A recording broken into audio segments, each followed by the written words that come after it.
author, columnist, managing editor of LibertyNation.com, podcast host and conservative policy advocate. We dismiss history at our peril. Liberty Nation Radio with Mark Angelides.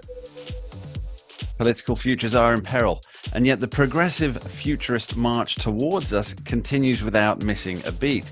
Can America survive the upcoming political campaigns and a divisive president? Welcome back to Liberty Nation Radio here on the Radio America Network. I'm your host, Mark Angelides.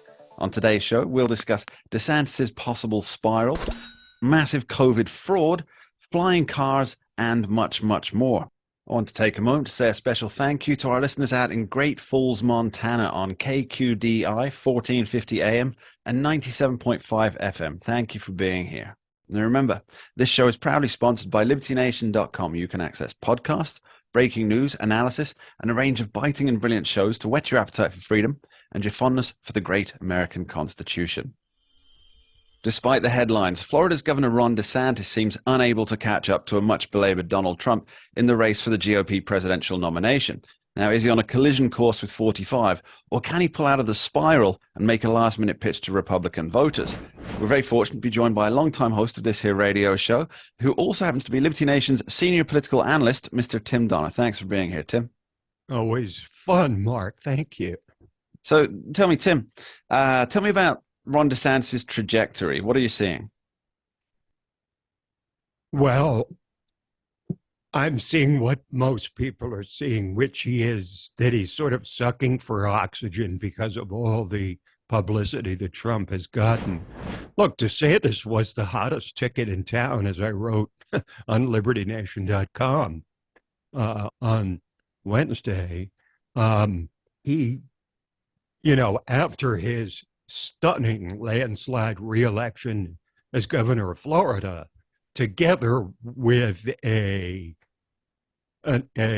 announcement by Trump that was very ineffective, I think most people would say, not much pomp and circumstance or fanfare, and not many luminaries, as they say, on hand for Trump's announcement. Those two things together put DeSantis on a trajectory towards the top.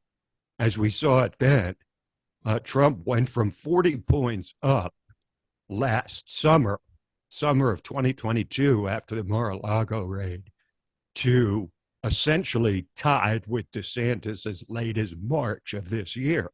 Now Trump is 30 points ahead again after the two indictments. So I don't know what you do as a candidate when your opponent keeps getting arrested and keeps adding to his lead. He just can't seem to get any momentum. He's lost the momentum. Can he gain it back is a very open question, because he's contributed to the sense that he's not really ready for prime time with a botched rollout where technical problems prevented him getting out his very announcement that he was running for president, even though tens of millions ultimately did access the announcement. But he has made some missteps that are not out of the ordinary for someone who's a rookie presidential candidate. But he's given, honestly, no real indications of being able to gain his momentum, though his closest advisors and a super PAC which supports him believe that, Trump's legal problems may be to his advantage now for voters who say, I'm going to go for Trump just to show the left that they cannot basically target him and imprison him in order to stop us from voting for him. So out of principle, many people are voting for Trump, and that just doesn't leave much room left for DeSantis, especially when he's got another 10 candidates vying for attention, all of whom will take a small piece of the pie. And in a grossly divided field of 13 candidates, it's very difficult to see a path for DeSantis unless unexpected events intervene. But of course, with Trump, Everything is unexpected. Everything is spectacular. There is no such thing as bad publicity. And Trump keeps getting stronger as his legal position gets weaker. Go figure. Well, that legal position, we have talked about this before on earlier editions of Liberty Nation Radio, but it got me thinking that perhaps an element of this is the Bonnie and Clyde syndrome, as I call it. Like that there's a certain American fascination with the criminals, almost of the Robin Hood variety, if you like. So, for example, he may be a criminal, but he's doing this, that, and the other for the poor people of America, kind of thing. And there was an aura of celebrity around Bonnie and Clyde, and that was really made very apparent in the more recent Oliver Stone movie called Natural Born Killers, the celebrity of these destructive forces. And I'm wondering if people aren't just so tired of business as usual politics that they're looking to Trump not so much to be a continuation of his 2016-2020 presidency, but more we need to, and I quote here, we need to burn it down and start again. That's why, and the left doesn't understand this. This is why people keep supporting Trump despite everything, despite all his, insults in public, despite his, losing the election in 2020, although many thought he didn't on the conservative side. January 6th seemed to be a dividing point where most political observers felt, and with good reason, that it was all over for Trump because they would so easily be able to depict him as a out and out insurrectionist after January 6th. But he has a stature and a strength that is, for his supporters, impervious to the slings and arrows of the left, to Alvin Bragg's ridiculous indictment in New York, to the federal indictment most people also believe, based on, popularity polls that show politicians essentially about as believable to the public as used car salesmen. They run neck and neck. That most politicians have bodies buried in their skeletons, buried in their closet, as evidenced by the number of people like Joe Biden who come to Washington with no money and now are multi-millionaires. I think they discount the bad deeds of Trump, so to speak, and write it off as largely something that, look, most politicians are crooked, right? So does he really stand apart from them as much as they claim? And I think the answer so far has been no. Okay, so let's get back to DeSantis briefly. Policy-wise, do you think he's connecting with the Trump base, or is it all going to be decided, the primary is going to be decided on personality, do you think? Well, this is a fascinating element of the whole thing, Mark, is that DeSantis's entry into the race and his hardcore culture war rhetoric, which is music to the ears of many on the right, is nevertheless coming across in some quarters as being shrill and extreme. And so Trump has unwittingly been positioned, thanks to DeSantis's campaign, as sort of more moderate, more centrist, because, for example, the 6-week ban in Florida on abortion that DeSantis pushed, that was something that Trump said is going to lose an awful lot of voters. And he said he's trying to insult him as being part of the swamp, the establishment, and a neocon warmonger, all of this stuff. And so far it's succeeding. Trump actually looks like the more moderate or more centrist of the two candidates, which of course will serve him very well in the general election. Trump the moderate. Let's see if the New York Times prints that one for us. Tim Donner, Yes. Thanks ever so much for being here. Always a pleasure. We dismiss history at our peril. Liberty Nation Radio with Mark Angelides. COVID relief policies led to rampant fraud and huge fiscal mismanagement. So reveals a new report that is in the throes of trying to assess what happened to the billions of unaccountable dollars.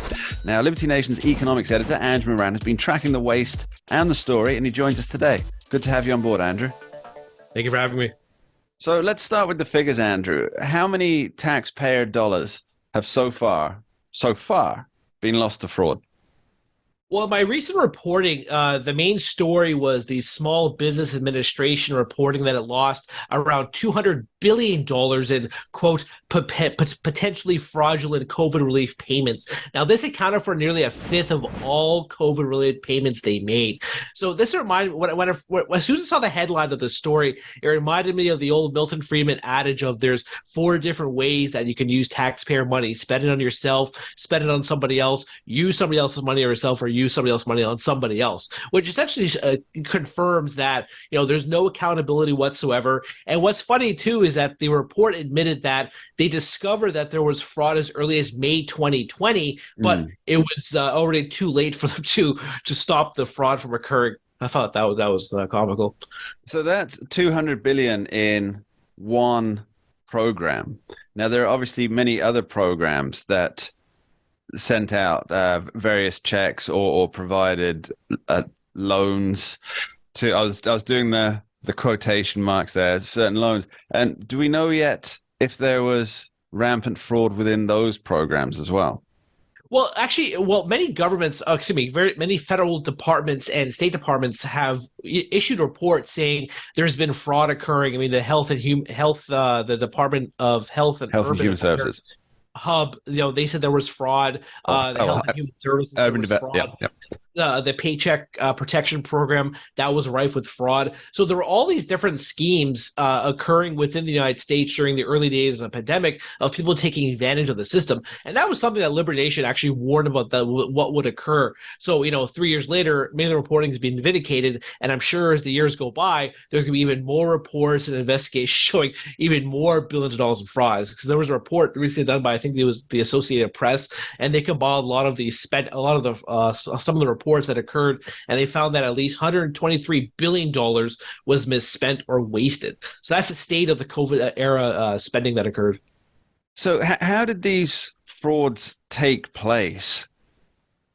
Well, there were so there was a variety of different ways that I'm not looking for personal suggestions, just some basic reporting, if you could. So one of the main highlights of some of these reports was that there was this Army soldier in the South, and that individual scammed the system 150 times and got $3 million from the U.S. government. It was done mainly by flooding the system with all these applications and, I guess thousands of applications, and then, hoping that at least 10% would be approved. And that's exactly what occurred. Other things include national kickback schemes, national telemarketing schemes, stolen identities, fictitious emails. So when there's free money at hand, people are going to come up with innovative ways to utilize that system to their advantage. So you wrote in the recent article on this on the pages of libertynation.com that waste and fraud, it's practically, I guess, axiomatic when the government gets involved. Could you explain that for us? Well, yeah, of course. I mean, before the whole COVID-19 public health crisis occurred, the U.S. government, whenever it has a stimulus or relief program, it's going to be rife with fraud because there's no accountability whatsoever. It's not their money that they're using. They're using the taxpayer dollars. And also another important point too is that Law's report mentions that, there was so much frenzy and chaos in the early days of the pandemic, and the government just set up these programs out of nowhere, and there wasn't planning or logistics being involved in there. So you can't really blame them for what transpired. But I think when you're spending $4.5 trillion, and this is one of the biggest governments in the world, I think there should be at least a modicum of safeguards and protections of U.S. dollars, U.S. taxpayer dollars. The Small Business Administration and the OIG, they put forward a couple of suggestions after the fact, saying you can strengthen controls by confirming loan deposits. You can partner with the Treasury Department on this do not pay portal. You can can obtain photo identification. So all these things, it's great that they have these ideas now, but where were they? Andrew, don't you know photo identification is racist? Don't you know that? It must be fought at every step, according to many in Washington, D.C. You know, I think this is one of the lessons that has come out in the wake of this recent fraud report, that when government gets involved in I mean, this is something that has happened since the beginning of governments, but when a government gets involved in distributing other people's money, or OPM, if anybody remembers the Danny DeVito movie, it has a way of just not getting to the people or the projects that it sets out to allegedly benefit. And I think part of that has to be because there's no personal accountability. So let's say there's a congressman representing District X, and he votes to give $100 to everybody within his city. Now, let's say there are 10 people in his city, and 15 go out. He's not personally responsible for the extra $500 that's gone out in fraud. And so there's not going to be any pushback against him personally. And I think that's almost symptomatic of an entire government approach. There's no personal responsibility required or accountability. Also, another thing's worth pointing out too is that if I'm a large company, I have the resources to access all this relief. I have the manpower, I have the documents, I have the infrastructure to do it. If I'm a small business of 2 or 3, and I have to go through all of this legwork, I have to go through all these regulations to access this funds. So that's another important part of the discussion. The other important part of the discussion too is that all these relief and stimulus programs, they're always targeted towards certain sectors of the economy. So we're going to discuss later on the show, but let's use the green economy, for example. In the early days of all this green funding under the Obama administration, you had Solyndra and all this tens of billions of dollars allocated to these green firms. And what happened? They crumbled and failed. So there's no accountability of distributing the funds and also ensuring that the funds are being adequately used for its purpose. So Solyndra, that was completely incompetent. It was mismanaged, and that money just went down the toilet. But this kind of happens almost every time we get a government program, doesn't it? Yeah, of course. I mean, there's no doubt about it. I mean, it's hard to justify any type of government program. And I also think of the other Milton Friedman adage that there's no such thing as a permanent program as a temporary government spending program. Yeah, I think Ronald Reagan said something similar. The closest thing to immortality is a temporary government program, something along those lines. So one quick final question for you, Andrew. Should the COVID-20, for example, raise its head, or some other global health challenge, do you think the same processes will be implemented again, or will lessons have been learned? Lessons are never learned in governments. There's another Milton Friedman. This show is becoming the Milton Friedman show right now. If we could get him on, we would. People always learn. Governments never do. And on that note, Andrew Moran, thanks ever so much for joining us. Much appreciated. Thank you for having me. We dismiss history at our peril. Liberty Nation Radio with Mark Angelides. More than half a century ago, the iconic cartoon The Jetsons prognosticated a future of flying cars and robot intelligence. And it seems that decades later, George Jetson might start feeling at home. Now, a company out in Silicon Valley, Aleph Aero, claims they have the world's first commercially viable flying car. Well, we don't have Doc Brown to explain the science, but we are fortunate to be joined by Liberty Nation's editor-in-chief, Lisa K. Donner, who's been following the story and has written a fantastic piece on the pages of libertynation.com on this very subject. Thanks for coming on, Lisa.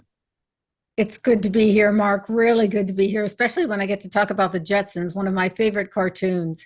Except for Bullwinkle. Bullwinkle was pretty strong. I love Natasha and Boris, too. Well, the Natasha and Boris nexus there, we're seeing that. There's so many tweets about with Putin and Trudeau as Natasha and Boris, and it's kind of fun. But my first question has to be, it's about the flying cars. Is this a genuine flying car that this company is putting out, or is it a fundraising scheme to start development on one? As strange as this may sound, this is really happening. As you mentioned, Aleph ALEF or Aleph. I'm not sure how they pronounce it. They've been at it for a number of years. Just four guys out in Silicon Valley.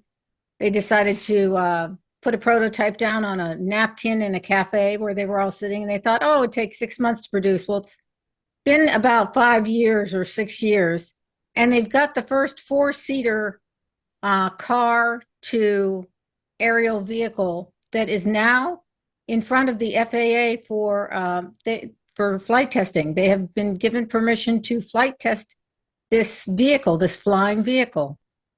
What are the particulars of the vehicle? I mean, this Jetson mobile, what can it do? Well, it's called the ASKA A5. It seats four people. It travels up to 250 miles at a clip. It's an electric vehicle, and it travels at speeds up to 150 miles an hour.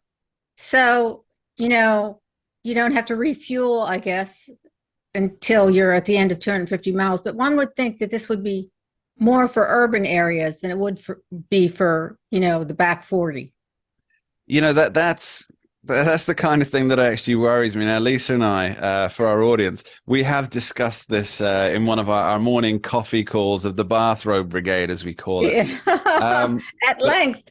I'm a little skeptical about how safe these cars are going to be. Now, not for the drivers or the passengers, but for pedestrians. And you wrote in your piece on libertynation.com that, and I guess you got this from me, is that a farmer plowing somewhere in the back 40 or someone in their 10th-story apartment could now become a traffic fatality. Now, Lisa, am I just a tech-phobic Philistine? You're a bit of a Debbie Downer, but I love you anyway. And, you're right. I mean, there's a multitude of issues. They did mention that they have found a way to get this vehicle in flight without a runway. So that's a big deal, which means it kind of lifts off like a helicopter. Vertical launch, yeah. Right, a vertical launch, and then it starts moving forward. But of course, the FAA has a whole host of issues, at what altitude, and, does it have to be higher than the tallest building? How high can it go? All I know is that this company is really, really taking orders for this now, and the FAA is allowing them to test it. It could be a while before they, maybe it would have early warning signs for things like tall buildings, et cetera. I can't imagine, though, getting around New York City. Wow, that's such a tight space and loads of tall buildings. So, again, I'm gonna argue from the Philistine point of view here, or call me Amish. Debbie Downer. Like. Here we go. Call me Amish if you like. But when I'm driving my car, I've got. Well, you do have the Amish look. I'm sorry. I do. It's the beard. You set me up for that one. I've got quite an old car. It's a great car, but it's an old car. And it does break down despite its German craftsmanship. But when it breaks down, I kind of, something's gone wrong. I pull over to the side of the road and I'm good. But if I'm flying at 300 feet, what am I going to do besides plummet in a fiery death ball? Well, I think what they're trying to do is deal with the issue of modern congestion, which is really bad, sure. Mark. I mean, if you're in LA, people are spending an average of 62 hours a year in gridlock. In New York City, the latest estimates are 102 hours a year in gridlock. It's every commuter's dream to be able to vertically fly up and over. Now, there is an issue of the criminal element, which I think is a bigger issue than worried about whether Doc Brown flies into, Trump Tower. But the criminal element, is an issue because I'm thinking mostly about the wall. I mean, what's to stop the cartel from taking flight? You can build a wall. You want to build a wall, and here we go, up and away, and they're over the border in a heartbeat. And then we're going to have U.S. Customs with aero cars. Do we have police? With own cars. That's the reality, isn't it? The law enforcement has to keep up with the criminals so they don't get outmatched. Now, we've seen this throughout history, especially with like firearms, for example. If the criminals have this, the police need this. And Right. I think that's actually quite fair, right? You need equal force to oppose force. So if you've got cartel members or even just regular criminals, let's say drug dealers, the price tag on this, I believe it's about 300 grand. Is that right? Yes, and I'll get into that in the very next question. So they've got these cars. Drug dealers can afford these cars, and so they do their business, or they do their crimes. They try and get away. The police are going to need the flying cars to track them as well, right? Because a regular police car and a regular car, they're stuck to the roads. They can't drive presumably through or over buildings. They would have better aero cars than the regular person, so they can at least go a little faster, a little higher. Already we're in a flying cars arms race. Yeah, this can't end well. Let's talk about. Please. But let me just say, we just passed the July 4th week, and you can't fault American ingenuity. I mean, we've got the mojo when it comes to ingenuity. These guys are putting this up for, as you mentioned, $299,099. It sounds better, right? It sounds better, and you save $1. 299,999. Yeah. Well, who was the politician that said 999? Adolf Hitler? No. It was Herman Cain. That's it. Consumers now have an opportunity to pay up to $150 if they want to get in the general queue. If they're really serious about it and they want the priority queue, it's $1,500. Now, there's no word whether this is an El Strippo or if it's got all the bells and whistles that you would expect in your first Aero car, but it doesn't matter because according to the industry rag Aerotime Hub, the company has already secured $50 million in pre-orders. That is quite a hefty sum. Now, what do you think this is going to roll out like? Because once any technology becomes available, obviously there's people start modifying, working on things, and because of the wonderful, wonderful free market system, these things, they come down in price and they become much more widely available. But who do you think's on the ground floor getting in? Who's put down their $1,500 deposits? Well, I think it's for people that money doesn't matter, they're going to be first in on this. And, there's going to be a lot of people that are fascinated with this whole idea. I mean, look, just last week or the week before, we were talking about the submersible that got imploded. But there were 5 people willing to pay, what was it, $250,000 a seat? $250,000 a seat, yeah. Well, if they're willing to go down to see a Titanic, 2,000 odd feet down in the ocean blue, I think that they're ready to take the skies as well for a mere $50,000 more. I think you're right there. Lisa K. Donna, thanks ever so much for joining us. I just want to end with, is this a great country or what? It is indeed. Thanks, Lisa. Mark. We dismiss history at our peril. Liberty Nation Radio with Mark Angelides. Welcome back to Liberty Nation Radio and our special Talking Liberty segment. Now, once again, we are back with Liberty Nation's legal affairs editor, host of the excellent Uprising podcast. More excellent this last week than ever before, in my opinion, Mr. Scott DeCosenza, Esquire. Welcome back, Scott. Thank you, Mark. It's good to be back. President Joe Biden, in the wake of the Supreme Court striking down affirmative action, he was asked, is this a rogue court, by a reporter that was clearly being impartial and biased towards the decision by the justices in the court? And he responded, it's not a normal court. Is he right or wrong?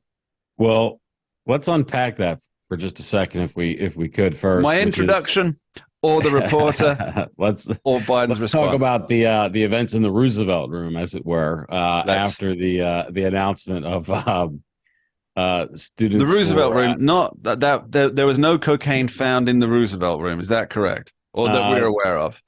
I have to check back in with the details on that story. I heard West Wing, but I didn't hear. I heard library.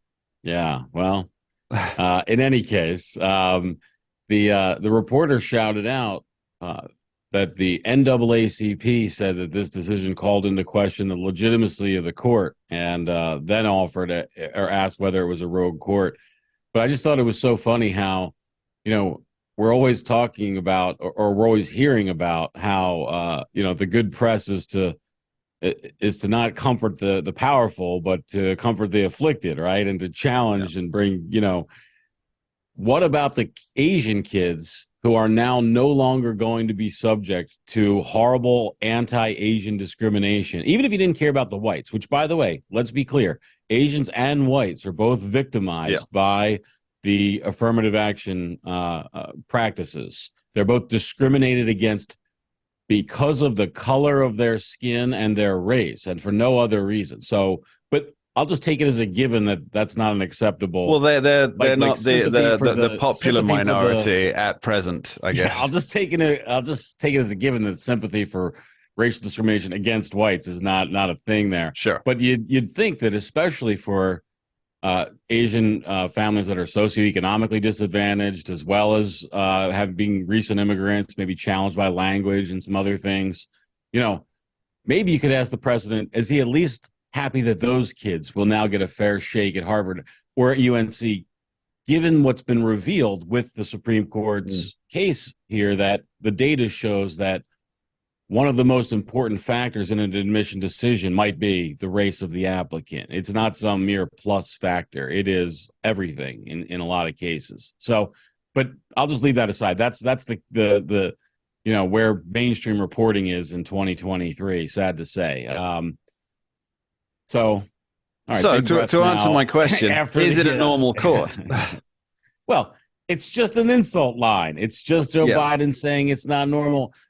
He wants to say that it's a rogue court politically, right? That would benefit him with his kind of progressive base. But because he's actually the leader of this country, he can't be quite as explicit as that, I think, and say it. And of course, there's no basis in any rational kind of thought process, though people would say, oh, yes, there's reason to suggest it may be a rogue court. There's nothing approximating it. Rogue courts, in their most common usage, would be they're going out and looking for cases to change our laws. They're taking cases and using those cases to change the law in matters that aren't really controversies before them. Those are the sorts of things that we might think of willy-nilly reversing precedents. Now, the precedent that was reversed in the affirmative action case, namely the Bakke case and its legacy cases, the court has been wrestling with affirmative action for a long time with these cases. And it's not like they were like, oh, it's one direction only for more affirmative action. And all of a sudden we've seen like a whiplash where not only do they not pare it back, but dial it way back. That's the opposite of what happened. What we saw was the court granting this limited sort of wink and a nod, we're going to let you discriminate on the basis of race, and then wrestle with it because it's contrary to all the other case law and the statutory authority, and then finally coming around and saying, we can't abide this, this preposterous sort of notion anymore that what you're not doing is just discriminating on the basis of race. Because Joe Biden said that this court is not normal, what we've seen in the media is an almost full court press to say how illegitimate the court is.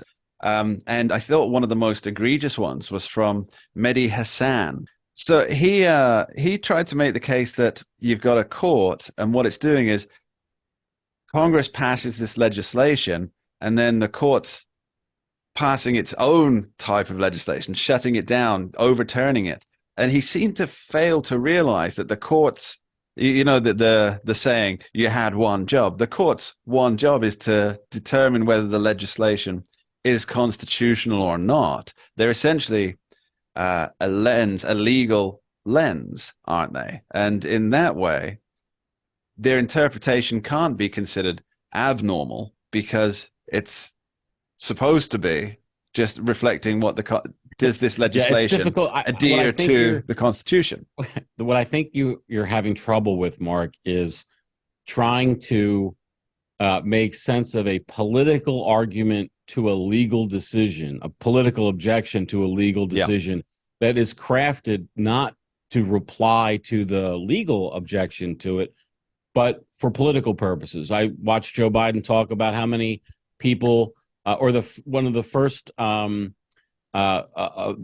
press conference I saw in response to the student loan debt relief decision, which ruled that it was not a constitutional arrangement and would have to be canceled with the way they were planning on doing it. The Secretary of Education talked about how awful a decision it was because of how many people it would have helped. Well, the Supreme Court doesn't start or finish or anywhere in the middle with, this is going to help a lot of people or hurt a lot of people. They go by what the law and the Constitution require. And so, just to your point, it's because of the politics kind of not meshing or being comparable with the law. I'm sure all of us remember when Senate Majority Leader Chuck Schumer from New York, he stood on the steps or just below the steps of the Supreme Court, shouting that the justices, I think specifically he said, waving the fist. I'm Kavanaugh shaking my fist. That's right, for those who are only listening and not watching, because that was an important part of the visual. It was an obscene display, I think. But please go on and describe it again. He said that the justices would reap the whirlwind of their decisions when Roe v. Wade was overturned. And you will pay the price. You will pay the price. And now it seems to me that the some members, possibly even many members of the Democratic Party, is at least in some kind of cold war with one of the co-equal branches of government. And that's, I mean, to my mind, Scott, I'm not a constitutional scholar like yourself. That way leads to disaster, right? Well, the thing is, they're the branch that is not capable of defending themselves because they are bound and required to act non-politically. So the Chief Justice of the United States is not going to go out and say, Schumer, you're a loser and you don't know what you're talking about and this, that, and the other thing. They can't do that. That would be denigrating the politician, and they don't do that. And so what we have is the court being attacked by both senior Democrats in the legislative branch and in the executive, and they kind of can't defend themselves. And so then you sort of have a thing where the only people that seem to be defending them are people who are either on the right or, like me, hopefully, sort of in the libertarian center, if you will. And I'm not defending the work of the court necessarily, but I also think that a Johnny-come-lately political attack because of the tone of recent decisions should be called out as that and not some sort of more provocative, original attack on some sort of corruption that we see in the work of the court, which just isn't there. Right, a not normal response from let's say, a not normal president. Scott DeSantis, thanks ever so much. Thanks, Mark. And that's about all we have time for on this week's edition of Liberty Nation Radio. My thanks to our guests, Tim Donner, Andrew Moran, Lisa K. Donner, and Scott DeSantis, and of course to you, our listeners, for tuning in. A final thought to leave you with. In Shakespeare's Hamlet, the troubled protagonist laments the future, saying, "To grunt and sweat under a weary life, but that dread of something after death, the undiscovered country from whose bourne no traveller returns, puzzles the will, and makes us rather bear those ills we have, than fly to others that we know not of." Now the future is indeed uncertain, but we can perhaps take comfort in knowing that it will come regardless of whatever we do. And all that remains to be dealt with is how we personally approach it, starting with the ideas of love and liberty might be a very good place to begin. Thanks for listening. We dismiss history at our peril. Liberty Nation Radio with Mark Angelides. Don't get caught up in the media madness. Join our movement for free thinking and free speech at libertynation.com. Publishing news and analysis 24/7 with original articles by our team of authors who tell it like it is. Join us each week for online TV shows, The Uprising Podcast, and Liberty Nation Radio. We believe in free thinking and free speech. We are LibertyNation.com.